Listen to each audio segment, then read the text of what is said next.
Estamos aqui com Arley Dias Braga, ex-jogador profissional de futebol, atual treinador da categoria de base do Taubaté, e vamos iniciar um bate-papo com ele sobre a carreira, sobre o momento atual que ele está vivendo, a última Taça São Paulo que o Taubaté disputou e foi bem. A gente tem bastante coisa para a gente conversar com o Arley, né? O Arley, particularmente, é um dos meus grandes amigos que eu fiz no futebol e na minha infância também. Tenho o prazer de estar aqui com ele hoje. Muito obrigado, valeu pela força. Eu agradeço o convite, Theo. E vamos lá, né? Vamos começar a bater esse papo aí. Hoje com 39 anos, né? O tempo passa, né? 7-9. O tempo passa rápido. Você, né, agora nessa nova função como treinador, você teve também 12 anos como jogador profissional de futebol. A gente vai bater um papo relacionado a essa sua história e essa sua trajetória também. Formado quanto tempo já na educação física? Me formei agora, né, esse final de ano aí, né? E a gente agora começa a fazer aquele trâmite que você já sabe, de esperar diploma, pegar CREF, essas coisas. Legal. E também você estava me contando que você é licenciado B, né? Como treinador pela CBF Academy. A gente fez o curso da licença B, né? A gente que foi jogador profissional tem o direito de já pular a licença C, né?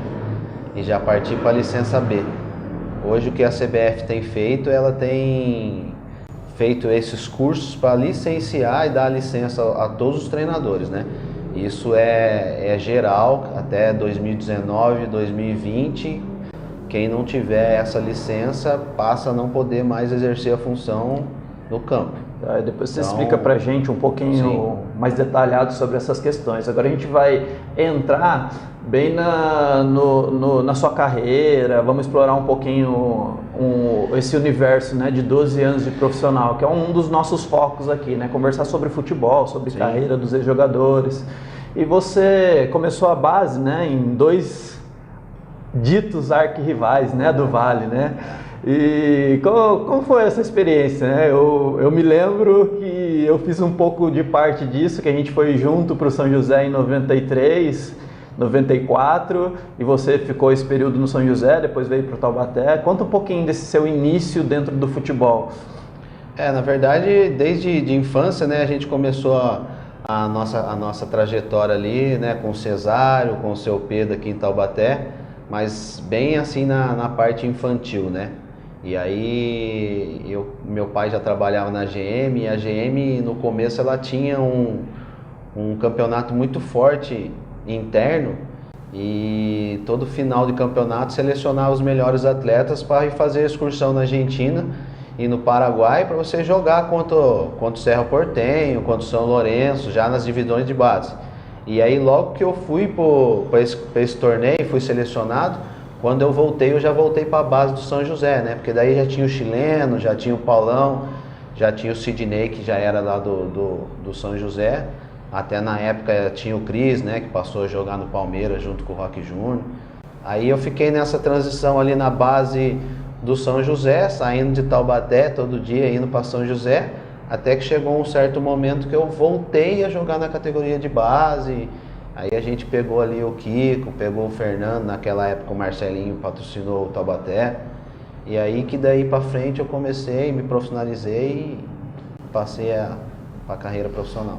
E o seu primeiro ano de profissional, Arley, você já iniciou no Taubaté, passou e ficou uma temporada no Taubaté? Conta um pouquinho pra gente. A minha passagem no Taubaté profissional, ela foi bem rápida, né? Porque logo em seguida o presidente na época era fugiu o nome agora, mas não sei se o Ravani? Não, você vai lembrar, é do Corinthians, que foi pro Corinthians B. Edgar Soares? Edgar Soares, me fugiu o nome agora. E aí o Edgar, o que ele fez? Ele acabou saindo do Taubaté e indo pro Corinthians B, né? Montando aquela franquia do Corinthians, franquia. Aí que foi o Eber, foi o Luciano Henrique, o próprio Cadu, o próprio Chiquinho, o Gordo, o Marcelo Prado, nós fomos todos nessa leva do Taubaté a gente foi pro Corinthians, né? Eu joguei o Júnior lá com o Piorrinho. Então, o Pior, que era em Caçapava e tudo mais. E aí acabei saindo, quando surgiu a oportunidade da gente ir disputar aquele campeonato da Bezinha, né?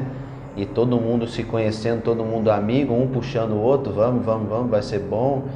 E aí a gente foi, fez um excelente campeonato e aí a gente começou a deslanchar e ir para outros clubes. Na oportunidade, o Taubaté estava disputando o A3 ou A2, era A3, né? Era A3 e não tinha muita oportunidade naquela como ocasião. Como é hoje, né? Hoje você estava me dizendo que você tem, dos seus júniores lá, na primeira rodada tinham 10 relacionados, né? De um grupo de 30. Em várias rodadas na Copa Paulista, o Marcelo utilizou vários atletas da base, chegou a ter vários jogos, 5 jogando como titular, 5 no banco, de uma convocação que o normal é 18. Então, a oportunidade naquela época não era tão grande como é hoje, né? O Henrique mesmo foi despontar para a carreira logo que saiu do Corinthians B, né? Eu lembro que o Lu fez, se eu não me engano, 28 gols no campeonato.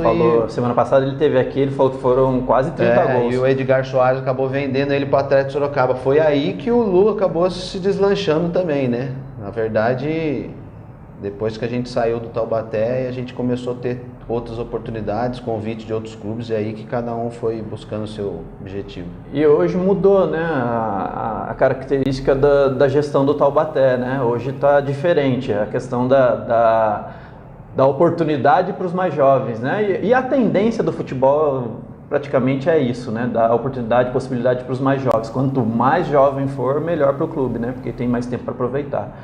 Mudou essa gestão e eu acho que é importante, passa de um contexto de você ter pessoas que são ligadas ao futebol, né?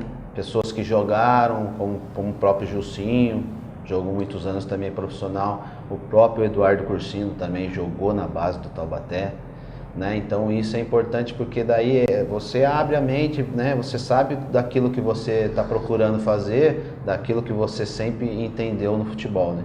Em 98 você teve no Matsubara, o primeiro clube, né? Salvo engano, mas o primeiro clube empresa do Brasil. Como foi essa sua experiência lá? Quem te levou? O que aconteceu para você chegar no Matsubara? Quando eu fui para o Matsubara, eu estava aqui ainda na base fazendo aquela transição para o profissional, né?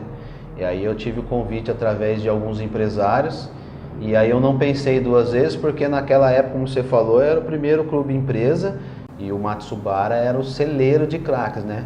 Ele revelava muito atletas aí para os clubes grandes aí, né? O pessoal todo japonês lá, a gente sabe que era muito forte. E até comentando essa semana com o Ailton também participou de lá, o próprio Toninho Moura. E é uma pena que hoje o Matsubara não existe mais, né? A gente sabe que as instalações estão lá, que o campo ainda está lá, até com um bom gramado. Existem pessoas hoje em dia tentando reativar o clube, mas a experiência foi muito boa. Minha primeira experiência fora, né, de Taubaté e São José, então para mim foi muito bom, né? Caçapava. Primeira experiência fora. E você, no final da sua carreira, logo em 2010, né, praticamente, você jogou também no Oeste, que hoje não mais é o Oeste de Itápolis, né? Mudou de sede, está em Barueri, mas ninguém chama de Oeste de Barueri, né? Virou Oeste Futebol Clube. O que você diz, né? Jogou num primeiro momento lá no Matsubara, nesse clube empresa, e hoje o Oeste de Itápolis, um time que você teve passagem também, mudar de cidade, mudar de sede, tirar toda a característica. O que aconteceu também com o Guará, que recentemente, né, foi para a Americana. Como você vê isso, esse desenho do futebol moderno? O clube empresa, ele não deixa de ser também importante, né? Mas assim, tem que saber mesclar, né? Saber dividir bem as coisas. Alguns clubes se dão bem na questão terceirizada, outros clubes não se dão bem, né? Então, ainda lá o Sidão, né? Que é o investidor do clube, ele ainda faz parte, juntamente com o Mauro Guerra. E aí essas transições de ficar mudando, eu acho que acaba dificultando tudo, né? Também a cidade, né? Você perde um pouco a identidade, né? Perde. Você levar, por exemplo, um Guará para uma outra cidade, como foi há alguns anos atrás, deixar a torcida órfã, né, do clube, ela perde essa identidade, né? Acho muito difícil, mas eu acho que alguns clubes é o caminho, para não, principalmente alguns clubes do interior, eu acho que alguns clubes dependem disso. Outros clubes como o Taubaté, por exemplo, como São José, eu já não vejo viável. Por conta da identidade centenária. Por conta da identidade. Mas, por exemplo, assim, eu joguei no União São João também, é uma pena. Hoje Você bateu cartão lá? Hoje os caras falavam que era um clube empresa mesmo, né? Isso, tinha até cartão. Fiquei pouco tempo lá também, né? Mas, assim, é uma pena também que hoje o Matsubara não existe mais, né? Conta um pouquinho pra nós seu período no Mato Grosso. Você foi parar lá no Mato Grosso, cara? E aí? É verdade, mas confesso pra você, Theo, que nesse primeiro momento que eu fui pro Mato Grosso, eu fui mais pela questão financeira, né, cara? Eu era moleque aqui, né, cara, e a gente não ganhava muito. E você imagina você receber uma proposta para você ganhar 10 vezes mais que você ganhava aqui. Então, daí Só no futebol isso, né? Aí na época, eu sinceramente, eu imaginei, puxa, cara, vou pro Mato Grosso, sair do centro São Paulo, Rio, né, que é a nata do futebol. Mas daí eu comecei a pesquisar e aí entrei e comecei a conversar com algumas pessoas. E aí lá o futebol estava crescendo, começando a se desenvolver. Tanto que a gente tem aí hoje os clubes chegando na Série B, né, cara? Eu joguei no Luverdense ficou aí quase 4 anos direto na Série B. Deu uma caída agora e agora quem subiu para a Série B foi o Cuiabá, onde eu também tive a oportunidade de jogar. Então, pesquisei e vi, cara, hoje se você pesquisar e entrar no site do União de Rondonópolis, você vai ver o centro de treinamento dos caras que muitos times daqui de São Paulo não tem. Coisa assim, estrutura maravilhosa, cara, com refeitório, com academia, com hotel para instalação dos atletas, com 4 campos, inclusive o CT é ao lado do estádio Martim Lutero Lopes, né? Então eu fui para lá mais pensando no primeiro momento a questão financeira. E aí quando eu cheguei lá, cara, um calor insuportável, um campeonato muito forte, dinâmico, né? Que você enfrentava tantas equipes da capital como as do interior, e lá o povo é muito apaixonado, né, cara? E eu cheguei a jogar lá no Luverdense, no Cuiabá, e tanto no União de Rondonópolis quanto no Vila Aurora. E aí chegando lá, eu fui artilheiro logo no primeiro ano, e aí que despertou o interesse dos outros clubes para eu começar a jogar, né, a Copa do Brasil, né? Que foi conseguir ter a oportunidade de jogar 3 Copas do Brasil, de enfrentar o Vasco, de enfrentar Conta essa história do Vasco aí que é boa. De enfrentar o Santa Cruz. Esperando o Romário, primeiro ele não foi. Imagina, né, o cara? O segundo, ele aparece, mas não joga. Imagina eu como atacante, a vida inteira, você sabe disso. Os outros sempre perguntou pra mim, até hoje eu falo que pra mim sempre foi referência o Romário, né? Pra mim foi o melhor dentro da área. E aí a gente pegando o Vasco no primeiro jogo em casa. Naquela época havia o gol qualificado, hoje a CBF ela tirou, né? E aí, naquela época, como tinha o gol qualificado, a todo custo o time precisava fazer um bom resultado em casa, porque quem não queria jogar, por exemplo, no São Januário, casa cheia, né? Pegar o Romário, Alex Dias, né? E companhia limitada. O Vasco com aquele timão na época, né? Timaço, né? O treinador na época era Joel Santana. Né? E aí a gente conseguiu empatar o primeiro jogo em casa em 2-2, sendo que a gente tava ganhando de 2-1. E aí o Romário não foi, né?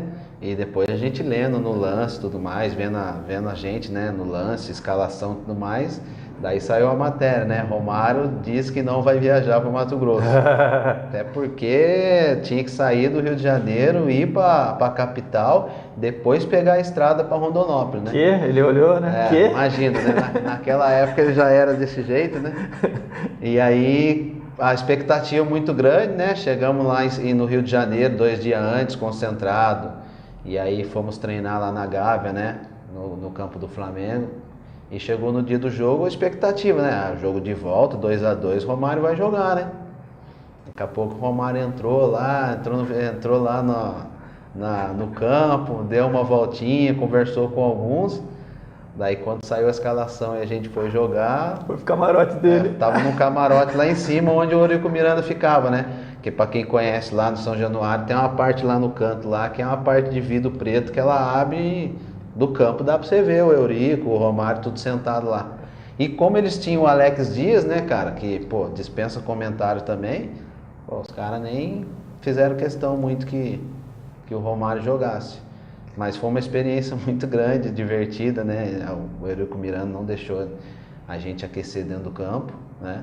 A gente acabou aquecendo atrás do gol, segurança em cima. Realmente lá naquela época... Diferente jogar lá, era né? Diferente, era diferente jogar lá. Ainda não tinha nem essa parte de vidro que tem hoje, né? Mas o restante continua como tá. E conta pra nós agora, né? São 5 anos como treinador, cara. E essa experiência bacana aí de estar iniciando a sua carreira dentro do Taubaté, um clube que praticamente a gente foi criado. Como trabalhar começou, com o Marcelo também, eu acho que é legal. Como que começou? Eu tava jogando no Oeste de Itapos, disputando o Campeonato Paulista. E aí, num jogo contra o São Bernardo, eu tive uma lesão no joelho. E aí foi ligamento. Aí fiquei tratando no primeiro momento, a gente não pensou em operar. E aí quando era um jogo contra o Corinthians, eu louco para querer jogar e tudo mais. E aí o treinador perguntou se eu estava à disposição. Eu falei, eu não estou sentindo, eu estou me sentindo bem. Mas joelho é um negócio que engana. E aí quando eu fui fazer o coletivo pronto, coisa de segundos assim, eu estava no chão. E aí durante a semana a gente foi ver e teve a lesão mesmo. E aí eu fiz, nessa sequência eu acabei fazendo 3 cirurgias, cara. E aí eu comecei a pensar. Nesse tempo aí, em 2010 para cá, 2009, 2010, porque eu cheguei lá em 2009, eu comecei a pensar, poxa, com 3 lesões vou ficar 3 anos parado, já estou com 30. Eu comecei a trabalhar a minha cabeça para continuar no futebol. Para fazer a transição, né, para um outro cargo dentro do... E aí eu começava a olhar, na época, os CREF e a BTF, lá no Rio, Associação dos Treinadores, e havia uma briga muito grande. Um quebrava a liminar do outro. O atleta que jogou, mesmo ele tendo jogado profissional, ele não pode atuar como treinador, ele precisa ter o CREF. Tinha o provisionado, né? Isso. Que garantia por 5 anos o cara que trabalhava, ou aliás, tivesse comprovado o vínculo 5 anos na carteira, ele conseguiria. E aí eu falei assim, não vou ficar esperando, vou fazer a faculdade de Educação Física. E com 2 anos na faculdade, saiu essa em última instância, que o atleta teria o direito a ser treinador de futebol na beira do campo, né? E aí eu falei, bom, agora eu vou até o final na faculdade.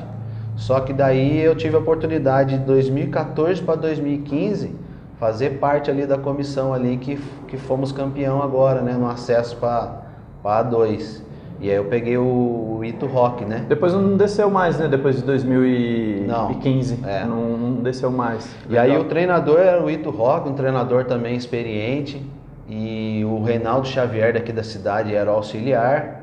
E aí através do Hélio, que era o presidente, o Hélio Marcon juntamente com o Maguinho, me deram a oportunidade de começar a estagiar, né? No Taubaté. E aí eu acabei fazendo parte da comissão, ajudava nos treinos e tudo mais, acompanhava nos jogos. E aí logo que acabou isso aí, eu recebi o convite de ser treinador do Sub-15. E aí logo no primeiro ano caí na chave do Corinthians, a gente conseguiu fazer uma ótima campanha, ficando à frente do Corinthians, ganhando o jogo aqui de 3-1 e o jogo lá em São Paulo também de 1-0. E a gente sabe que é difícil, né? Os times pequenos jogar com um time grande. E aí a gente chegou quase até a terceira fase, e aí acabou saindo até 2 atletas pro Corinthians na época. E aí de lá para cá eu comecei a focar mesmo na carreira como treinador, a estudar, a acompanhar vários jogos em loco, né? Comecei a fazer estágio, fiz estágio com o Roger Machado lá no Atlético Mineiro, depois já fiz o curso da CBF, depois logo em seguida já tive a oportunidade de pegar uma amizade muito boa com com o Fábio Carilli, através até do próprio Ramalho e do Tico, né? Tico que jogou no Taubaté. E a gente pegou esse laço de amizade e aí a gente conversa direto pelo WhatsApp, mesmo ele estando lá, sempre dando orientação, sempre passando dica. E aí você vai evoluindo, né? Eu falo com a maior humildade que a todo ano, cada ano eu cresço mais na carreira. Porque você tem que buscar sempre evolução, sempre se capacitar para cada dia você estar melhor, porque o meu objetivo é daqui a alguns anos estar em uma equipe grande e eu vou trabalhar muito para isso. E aí hoje eu estou como treinador na categoria sub-20, que esse ano em janeiro, juntamente com todo mundo, né, porque é um conjunto, não é só eu, a gente conseguiu fazer a melhor campanha do Taubaté na história da Taça São Paulo. Nós chegamos até a oitavas. Nós saímos para o Palmeiras, que era o candidato ao título. E aí com essa boa campanha a gente teve a oportunidade da diretoria subir eu como treinador e toda a base do sub-20 para o profissional, para disputar a Copa Paulista. E aí eu me integrar à comissão técnica, junto com o Marcelo, com o Júnior, com o Gisiel, o próprio Giovanni, que é um menino que está fazendo a faculdade de Educação Física e está como preparador físico. Então essa experiência para a gente, ela é muito grande, porque o Marcelo é um treinador muito experiente, muito capacitado, é um cara que trabalha muito o time tática e tecnicamente. Então isso é importante para a minha evolução também. E para eles, né? Eles têm adquirido muita experiência. Então a gente acredita que em janeiro a gente possa fazer também mais uma grande Taça São Paulo. Legal. A torcida é grande, né? Por você, pelo Taubaté. E para finalizar, né? A gente está caminhando para o final. O que é essa receita aí do Taubaté atual? O que você diz com relação ao sucesso do Taubaté na Copa São Paulo, um bom paulista, né? Ô, Theo, eu acho que planejamento, né? A gente sabe que o clube pequeno já é difícil ele se manter em atividade, porque gera um custo, né? O custo não é só profissional, né? O custo é no entorno geral, né? Desde água, desde luz, desde você ter o alojamento para o sub-15, para o sub-17, para o sub-20, até chegar no profissional, né? É um custo, assim, muito grande, né, cara?